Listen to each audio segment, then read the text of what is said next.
এর ভিতরে ঢুকবে? আমি কাজ করবো না নাকি? হ্যাঁ, চিকুকে জিজ্ঞাসা করো তো কটা বাচ্চা দেবে।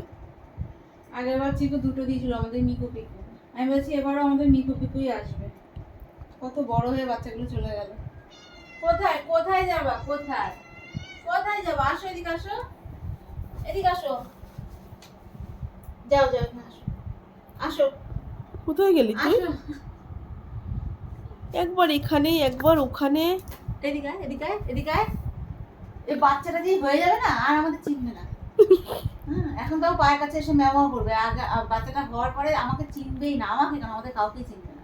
তখন ধ্যান জ্ঞান তো সব বাচ্চা থাকবে না। হ্যাঁ, আর বাচ্চাকে ধরা তো দূরের কথা, এর আগেবার যখন বাচ্চা দিয়েছিল শুধু আমার মেয়ে গিয়ে এরকম ক্যামেরাটা অন করে সামনে নিয়েছি, সেই ম্যাও ম্যাও শুরু করে দিয়েছে, ক্যামেরাও করতে দেবে না, ধারে কাছে যেতে দেবে না।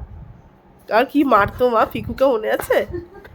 পিকু পিকু আমার আগের ভিডিও তোমরা দেখো গিয়ে, যখন মিকু পিকু বেঁচে ছিল, ছোট ছিল, তখন মানে ছেলেটাকে খুব শাসন করতো, খুব।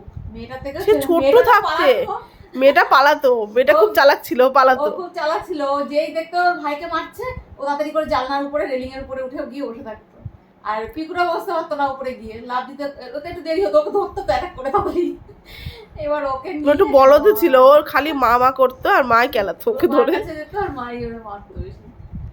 মারতো না, মানে ওরা ভীষণ শাসন করে, বিশাল শাসন, মানে যখন এরকম মা আমি দেখি। বিশাল শাসন করে বাবা। ক্লাসে তো 12 খেতে ছেলেরাতে। ও ছাদের টবের মধ্যে গিয়ে বসছে জানিস। ওখানে বাচ্চাটা দেবে মনে হচ্ছে।